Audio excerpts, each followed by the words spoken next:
Hello, I'm Paul from Athletics Weekly, the running shoe guru, and normally I'm talking about products in the magazine and online, and in particular running shoes. But today I'm going to be talking about the marathon, autumn marathons, and autumn marathon preparation, and in particular my own preparation as I do the Berlin Marathon at the end of September. Berlin will be my 9th marathon. Many of you will be taking part in Berlin. It's a very popular event for British athletes. But of course, we have London the following week, and then very quickly Chicago and New York. Again, very popular marathons. So it's marathon season, it's autumn marathon season 2020. So that's what this video is going to talk about. Question that's often asked is, how do you enter and get into races, particularly the marathon majors? Well, for Berlin, I booked via Destination Sports. They're a website that essentially take care of everything. They've taken care of the entry and the hotel in Berlin. So it was very straightforward. They hook it all up. It's just a one-off fee, you just go online, sign up, and essentially you're in. You then get the regular communications from Berlin in terms of times, and I'm sure the allocation of your starting pen and things will be based on that details. But essentially, Destination Sport have a lot of entries to a lot of the large events around the world.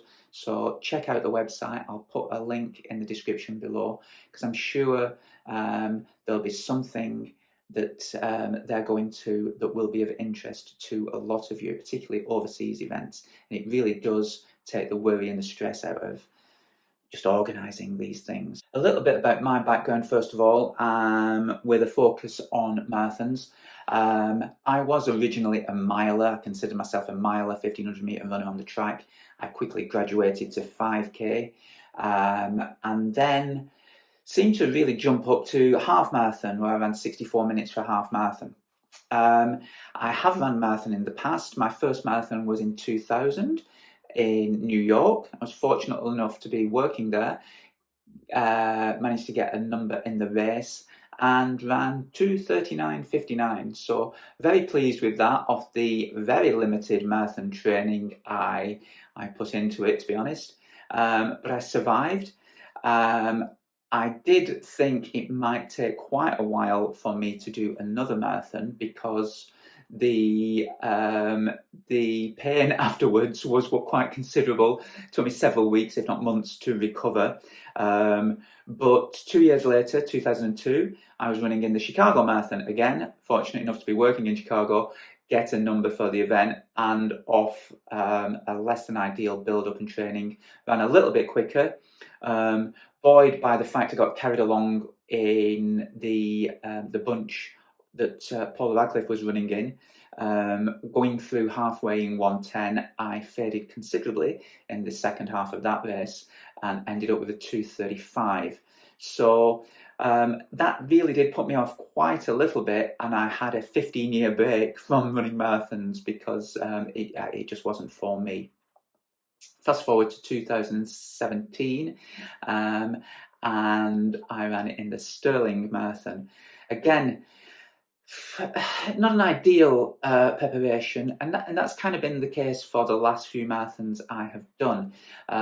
Essentially, I've lacked the focus, shall we say, when it comes to doing the long run. Being a miler, being a 5k runner, doing 2-hour plus runs on a weekend just wasn't for me. But hopefully I've changed a little bit, and I've got quite a few more 2-hour runs and then a few more than 2-hour runs in during this block. And I think Berlin this year will be, I've told people I think I'm going into this race more prepared than I have been in the past. I'm a little bit older, of course. I'm 54 now, but I'm still hoping to run 2:40. I'm going to try and run 6-minute mile pace. So we'll see how much under, if I can. If I can run 2:39:59 as I did 22 years ago in New York, I will be very pleased. but we'll set off at 6-minute mile pace and see what happens. Kind of brings up the topic straight away of the long run. I come from a kind of a traditional traditional runners or 5K runners kind of background, where I always used to do, and still in recent years did, the 2 session a week approach: Tuesdays, Thursdays, long run, Sunday. So a typical kind of routine followed by a lot of runners all over the country. Fits in with club nights down at the track, not necessarily running on the track, doing hill sessions, road sessions, intervals, fartlek sessions, this kind of thing. But 2 quality sessions a week, Sunday long run. I did start this block. I did believe that I would follow a similar routine in the build-up to Berlin, but quickly found that the longer runs on Sunday were taking a little bit more out of me. Again, a little bit older perhaps than a lot of viewers. So Tuesday's session, where I was trying to get a quality session in, wasn't really panning out. I was feeling a little bit tired, and I wasn't kind of hitting the times that I wanted to. I kind of the theory I've been working on, shall we say, was that my intervals, my speed sessions should be quicker than race pace, and I know lots of people will have their own theory on this, but essentially quicker than race pace, so faster than 6-minute miling for the sessions, with a lot of easy running throughout the week. Doing 2 sessions a week wasn't kind of working. After a month or so, I was feeling a little bit tired, a little bit jaded, and things were beginning to plateau a little bit. So I was fortunate to be able to have a chat with Alan Story, who many of you will be aware of. He was the guy essentially that coached Mo Farah many years ago, and also coaches Chris Thompson. So I spoke to Alan, chatted things through about what I was doing, and he gave me a few pointers, which were essentially to reduce my speed, quality sessions, interval sessions, whatever you want to call it, to 1 session a week, and make that a session of up to 15 kilometers, so 9 miles, so 9-10 miles, let's call it, but to aim to do the intensity of that session at half marathon effort. So look at a recent half marathon, look at your heart rate, the effort, the intensity that you were running at, and aim to be doing your intervals at that session. Now, this isn't the definitive answer by any means, and I'm not saying that is, and I'm sure Alan isn't saying that is. This is his approach and his advice for myself personally, and it's one that I've been doing over the last several months. So sessions for me, typically half-mile reps, K reps, mile reps, 2-mile reps, have been a little bit quicker than 6-minute miling. And that kind of makes sense. I feel comfortable doing them. I've been doing them off 1 or 2 minute recoveries, typically things, like half miles. Last week I did 8 half miles. Again, not the 8 to 9 miles of total volume, but off a minute recovery. So quite an intense session. Been doing 3 or 4 miles as a warm-up as well. So get volume into that day as well. I've been doing it midweek on a Wednesday, so that gives me a couple of days to recover from my Sunday effort, and a couple of days to recover as well for the following Sunday's effort. When it comes to the long run, Alan gave me this advice also. He said try and approach where you're doing alternate long runs. So one weekend you would do a long run of approximately 20 miles, or around 2 hours to 2 hours 20. So for me, and that would be a steady kind of pace. So I've been doing that at a minute a mile slower than my target pace. So like I say, I'm aiming for 6-minute miling. So I've been aiming to do that around 7-minute miling. Now it's transpired, I've been feeling very comfortable and recovering well, doing 20 miles at just under, averaging around 650s. So I'm happy with the way they've gone. Alternate weekends have been more race pace effort, so around 6 minute miling. So again, that's panned out great. I did my one big effort, shall we say, a couple of weeks ago, and I ran 16 miles in an hour 33. So a little bit quicker, race pace, shall we call it. But I felt good. I probably could have carried on. I hope so. I ran on my own. So a lot of these things, I'm a big believer in that, you bring a little bit extra to the table on race day. The adrenaline of the event, being surrounded by other athletes and being able to key off those in terms of pace and settle into a group and the rhythm and the routine, will is worth maybe 5 or 10 seconds a mile. So fingers crossed. Let's hope that it is.